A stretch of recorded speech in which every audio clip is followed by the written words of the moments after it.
Unlock 1 में आज से कुछ और रियायतें मिलेगी। देश के ज्यादातर हिस्सों में आज से धार्मिक स्थल, शॉपिंग मॉल, रेस्टोरेंट, होटल आदि खुल गए हैं। सरकार ने लोगों को सोशल डिस्टेंसिंग का पालन की सख्त हिदायत दी है। स्वास्थ्य मंत्रालय के दिशा निर्देशों के मुताबिक मॉल, रेस्टोरेंट, होटल में जाते समय सभी कर्मचारियों, कामगारों या मालिकों को सुरक्षा उपायों का पालन करना होगा। साथ ही यहां आने वाले लोगों को सोशल डिस्टेंसिंग और हेल्थ प्रोटोकॉल की पालना करनी होगी। राजस्थान में आज से होटल, शॉपिंग मॉल, रेस्टोरेंट खुल जाएंगे। राज्य सरकार इसके लिए पहले ही आदेश जारी कर चुकी है। सभी जगहों पर सरकार की तरफ से जारी गाइडलाइन की पालना करनी होगी। मरुद्रा में आज से धार्मिक स्थल नहीं खुलेंगे। सरकार ने धार्मिक स्थल खोलने के लिए जिला स्तर पर कमेटी बनाई। कमेटी के सुझावों के आधार पर धार्मिक स्थल खोलने का फैसला किया जाएगा। आज से दिल्ली के बॉर्डर खुल जाएंगे। दिल्ली सरकार ने इस बाबत आदेश जारी किया। सरकार के आदेश में कहा कि 8 जून यानी कि आज से दिल्ली के बॉर्डर खोल दिए जाएंगे, जिसके बाद दूसरे राज्यों के लोगों की आवाजाही बिना रोक टोक के होगी। लॉकडाउन के शिकार होकर घर लौटे प्रवासी मजदूरों के लिए केंद्र सरकार बड़ी योजना तैयार करेगी। केंद्र ने 6 राज्यों की 116 जिलों की पहचान की, जहां मजदूरों को रोजगार के साथ ही आर्थिक सहायता दी जाएगी। मोदी सरकार की इस योजना में राजस्थान के 22 जिले शामिल हैं। इस योजना के तहत मजदूरों को स्किल मैपिंग के तहत रोजगार मिलेगा। वक्त पर आर्थिक मदद दी जाएगी। प्रवासी मजदूरों को घर पहुंचने पर सियासी आलोचना के बीच सोनू सूद ने महाराष्ट्र के मुख्यमंत्री उद्धव ठाकरे और मंत्री आदित्य ठाकरे से उनके आवास मातोश्री में मुलाकात की। वहीं उद्धव से मुलाकात के बाद सोनू सूद ने कहा, जब तक आखिरी प्रवासी अपने घर नहीं जाता, मैं अपना काम करता रहूंगा। कश्मीर से लेकर कन्याकुमारी तक हर सियासी दल ने मेरा समर्थन किया है और मैं उन सभी को धन्यवाद देता हूं। वहीं इससे पहले शिवसेना के अखबार सामना में सोनू सूद को बीजेपी का कठपुतली बताया था। संजय राउत ने सामना में लिखा कि अचानक एक सोनू सूद नाम का नया महात्मा तैयार हो चुका है। राज्यसभा चुनाव को लेकर कांग्रेस ने अपने 22 विधायकों को गुजरात से राजस्थान के अबू रोड शिफ्ट किया। कांग्रेस का आरोप है कि बीजेपी के नेता राज्यसभा चुनाव के लिए खरीद फरोख्त कर रहे हैं। गुजरात के बाद अब राजस्थान में भी कांग्रेस राज्यसभा चुनाव को लेकर एक्टिव हुई है। कांग्रेस गैर बीजेपी विधायकों समेत 125 विधायकों के समर्थन का दावा कर रही है। राजस्थान में आज से बीजेपी बूथ संपर्क अभियान शुरू करेगी। यह अभियान 14 जून तक चलेगा। प्रदेश बीजेपी अध्यक्ष सतीश पुनिया में से इस अभियान का आगाज करेंगे। बीजेपी का बूथ संपर्क अभियान मोदी 2.0 के 1 साल के दौरान किए गए कार्यों का प्रचार करने के लिए आयोजित किया जा रहा है। इस दौरान 25 लाख घरों तक 2 बीजेपी कार्यकर्ता संपर्क करेंगे और ये कार्यकर्ता पीएम नरेंद्र मोदी का पत्र लेकर घर घर जाएंगे। गृह मंत्री अमित शाह की वर्चुअल रैली के विरोध में आरजेडी ने मनाया गरीब अधिकार दिवस। पटना में राबड़ी आवास के बाहर राबड़ी देवी, तेजस्वी यादव और तेज प्रताप यादव ने थाली बजा के विरोध जताया। आरजेडी के थाली पीटो कार्यक्रम के विरोध में जेडीयू कार्यकर्ता का ताली पीटो कार्यक्रम का आगाज किया। जेडीयू कार्यकर्ता ने थाली पीटो का ताली बजा के जवाब दिया। रैली के विरोध में आरजेडी के थाली बजाने पर अमित शाह ने तंज कसा। कहा, ये रैली राजनीतिक नहीं, देश को आत्मनिर्भर बनाने के लिए है।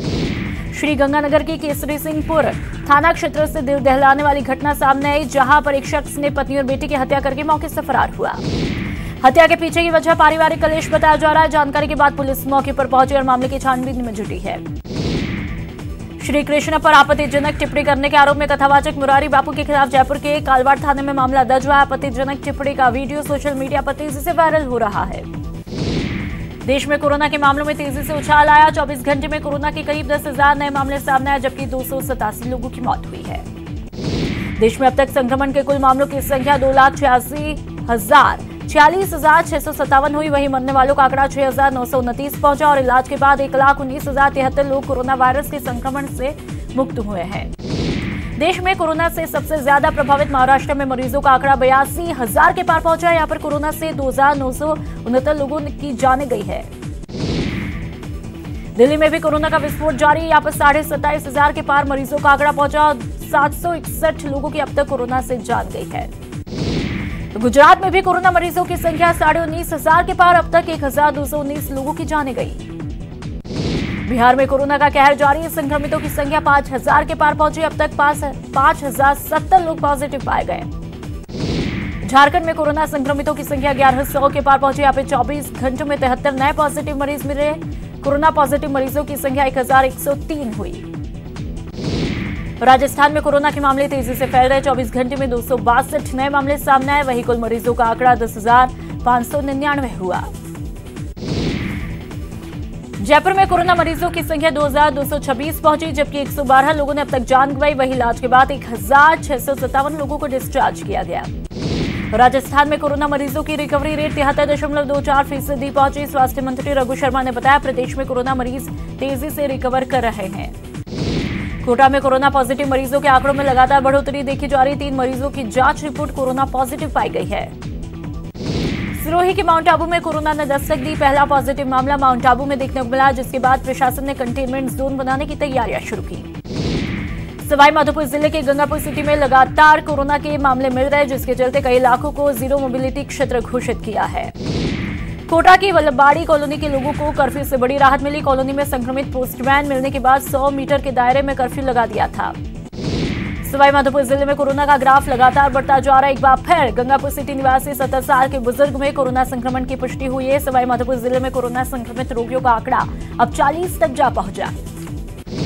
उदयपुर के मावली इलाके के ग्राम पंचायत गादोली के प्राथमिक स्वास्थ्य केंद्र पर कोरोना सैंपलिंग का कार्य किया गया। इस दौरान करीब 23 लोगों के कोविड-19 टेस्ट के लिए सैंपल लिए गए। इस दौरान स्थानीय नेताओं ने मास्क वितरण किया। एमबीएस अस्पताल में कोरोना संदिग्ध महिला की मौत के बाद हड़कंप मचा। मृतका बुजुर्ग महिला 12 के सिसवाली इलाके की थी। जांच रिपोर्ट आने के बाद ही शव को सुपुर्द करने की प्रक्रिया पूरी की जाएगी। कोटा में 12,239 मरीजों के सैंपल लिए गए, जिसमें से 6 नए कोरोना पॉजिटिव मिले। यहां पर कोरोना पॉजिटिव मरीजों का आंकड़ा 512 पहुंचा। वहीं कोटा में कोरोना पॉजिटिव मामलों में बढ़ोतरी के साथ ही रिकवर होने वाले मरीजों की संख्या में बढ़ोतरी देखी जा रही है। 8 मरीजों को रिकवर होने पर डिस्चार्ज किया गया। अब कोटा में 425 मरीजों को डिस्चार्ज किया जा चुका है। कोटा में लगातार हो रहे कोरोना पॉजिटिव रोगियों की तादाद बढ़ रही है और इसी बीच सैंपलिंग का कार्य भी मेडिकल टीम करने में जुटी है। प्रदेश सरकार जनजीवन पटरी को लाने पे जुटी है। सूबे की मुखिया अशोक गहलोत ने 8 जून से होटल रेस्टोरेंट संचालन को सशर्त खोलने की इजाजत दी।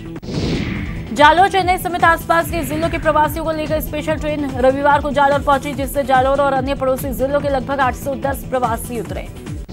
पुष्कर के होटलों में रुके विदेशी पर्यटक लॉकडाउन में मिली छूट का मजाक बनाते दिखाई दे रहे। कोरोना संक्रमण से बेखौफ इन विदेशी पर्यटकों को स्थानीय लोगों ने ऐसा करने से रोका, लेकिन पर्यटक अपनी जिद पर अड़े रहे।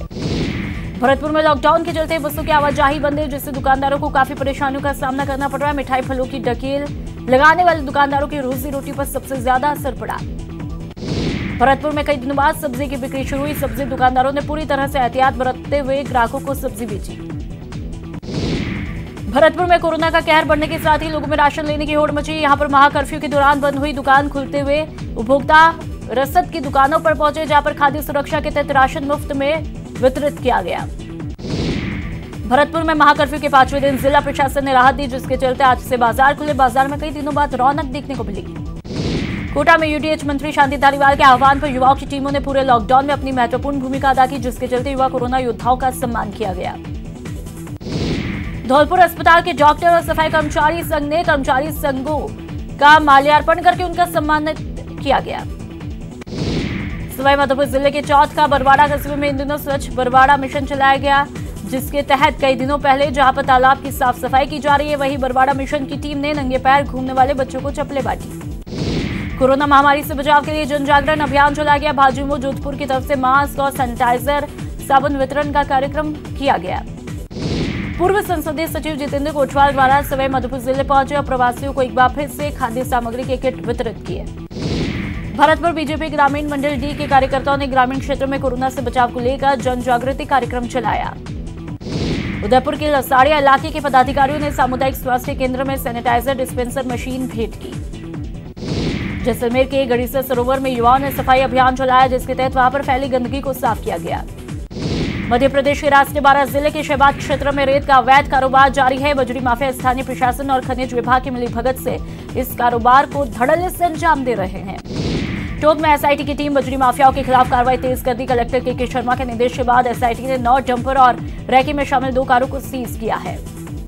रोक के बाद भी बाड़मेर में अवैध बजरी खनन जारी है। उपखंड अधिकारी के निर्देश पर फलसून चौराहे पर नाकाबंदी करके बजरी से भरे एक डंपर को जब्त किया है। झालावाड़ के सारोला थाना क्षेत्र में एक ठग गिरोह ने शादी के नाम पर एक परिवार से 4,60,000 रुपए और जेवर की ठगी की। पुलिस ने ठग गिरोह के सरगना और सहयोगी को गिरफ्तार किया है। बाड़मेर के गुड़ामालानी कस्बे में पति ने आपसी विवाद के चलते धारदार कुल्हाड़ी से पत्नी की हत्या की और आरोपी पति मौके से फरार है। नोखा कस्बे में पुलिस और प्रशासन के अधिकारियों ने जीएसटी चोरी की आशंका को देखते हुए चीनी से भरे हुए ट्रक ट्रॉली को पकड़ा। जानकारी के बाद में सेल टैक्स टीम के विजिलेंस अधिकारी नोखा पहुंचे और मामले में पकड़ी गई गाड़ी की जांच में जुटे हैं। अजमेर के केकड़ी कस्बे में बाइक चोरी की वारदात सीसीटीवी में कैद हुई, जिसके आधार पर पुलिस बाइक चोर की तलाश में जुटी है। अजमेर के गंज थाना इलाके में विवाहिता ने सहेली के पति से परेशान होकर आत्महत्या की, लेकिन गनीमत ये रही कि पीटीआई ने उसे बचा लिया। कोटा में अपराधियों के हौसले बुलंद, बीती रात इटावा कस्बे में राह चलते युवक से 2 बाइक सवार युवकों ने मोबाइल छीन के फरार हुए। कोटा में पबजी खेलने के दौरान सुसाइड करने वाले छात्र के पिता कोटा पहुंचे, जहां पर छात्र के शव का पोस्टमार्टम करा के परिजनों को शव सुपुर्द किया। दौसा के शेखान मोहल्ले में मकान का एक हिस्सा भरभरा के गिरा। मकान के पास से बिजली के तार से एक व्यक्ति झुलसा, जिससे उसकी मौत हुई है। बांसवाड़ा में कुछ देर हुई बारिश के दौरान मार्बल के गोदाम में जमाए गए मार्बल ब्लॉक रोड पर भरभरा के गिर गए। मार्बल के ब्लॉक गिरने से बिजली का पोल भी गिरा। कोटा के बसंत विहार इलाके में बाइक और कार की टक्कर हुई, हादसे में बाइक सवार घायल हुआ। अजमेर के दोराई गांव में आधा नवनिर्मित मकान भरभरा के मलबे में तब्दील हुआ। गनीमत ये रही, उस समय पूरा परिवार मकान के बाहर था और कोई भी हताहत नहीं हुआ। धौलपुर के सदर थाना इलाके में तेज रफ्तार ट्रैक्टर ट्रॉली चालक ने बाइक सवार युवक को टक्कर मारी। दर्दनाक हादसे में बाइक सवार की मौके पर ही मौत हुई। टोंक के झाड़ली गांव में बीच सड़क पर बैठे गौवंश से बाइक टकराई। हादसे में बाइक सवार की मौके पर मौत हुई। टोंक के मालपुरा उपखंड में कंटेनर ट्रक और बाइक की भिड़ंत में बाइक सवार गंभीर रूप से जख्मी हुआ। बता दें कि बाइक सवार पूरी तरह से शराब के नशे में धुत था। करौली के हिंडौन सदर थाना क्षेत्र में कुएं में गिरने से एक युवक की मौत हुई। पुलिस ने शव को कुएं से बाहर निकाला, हिंडौन चिकित्सालय की मोर्चरी में पहुंचाया, जहां पोस्टमार्टम के बाद शव परिजनों को सौंपा। करौली में हिंडौन महवा मार्ग पर ट्रैक्टर ने बाइक को टक्कर मारी। हादसे में बाइक सवार दंपति गंभीर रूप से घायल हुए। घायलों को हिंडौन चिकित्सालय पहुंचाया, जहां पर चिकित्सकों ने चालक को मृत घोषित किया। कोटा में पानी की टंकी से गिरने से युवक की मौत हुई। जानकारी के बाद में पुलिस ने शव को एमबीएस अस्पताल की मोर्चरी में रखवाया।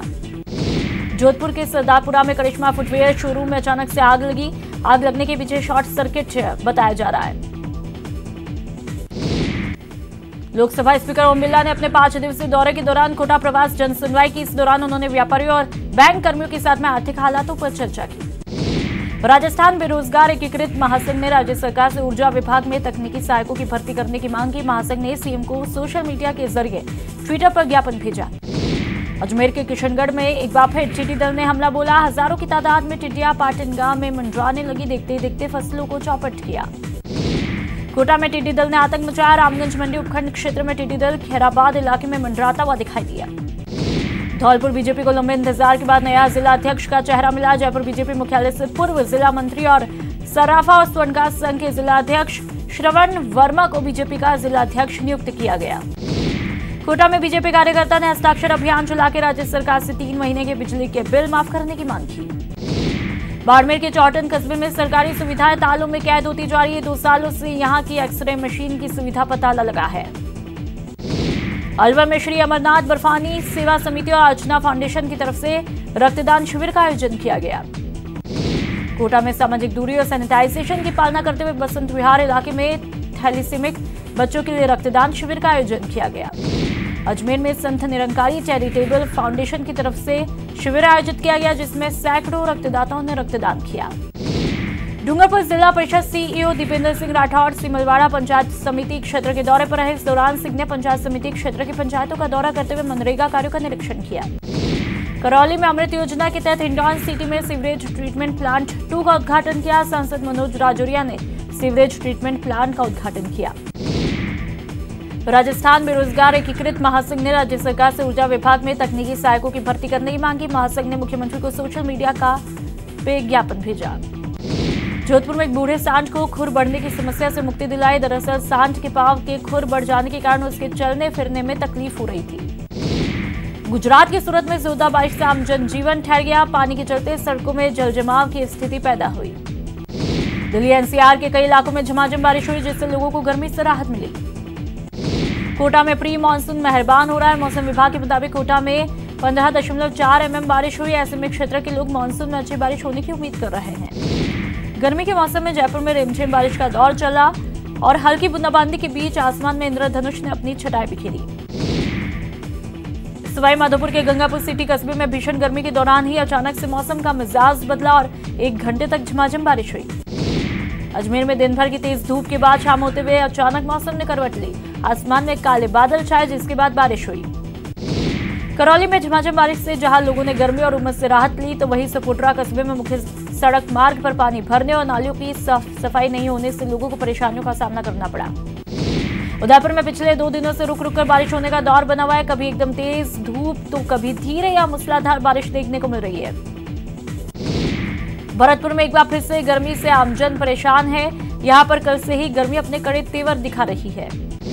बूंदी समेत कई जिले भर में 15 मिनट तक तेज बारिश हुई। बारिश के चलते तापमान में काफी गिरावट आई है। प्री मानसून की बारिश ने कोटा नगर निगम के नालों की साफ सफाई की पोल खोल के रखी। बारिश की वजह से औद्योगिक क्षेत्र के प्रेमनगर इलाके में बाढ़ जैसे हालात पैदा हुए। भरतपुर में बारिश का दौर शुरू होने के साथ ही किसानों को अच्छी फसल होने की उम्मीद जगी। बारिश को देखते हुए किसान बाजारों में दुकानें बंद होने के कारण छोटे कस्बों से खाद्य बीज खरीदकर फसल की बुआई में जुटे।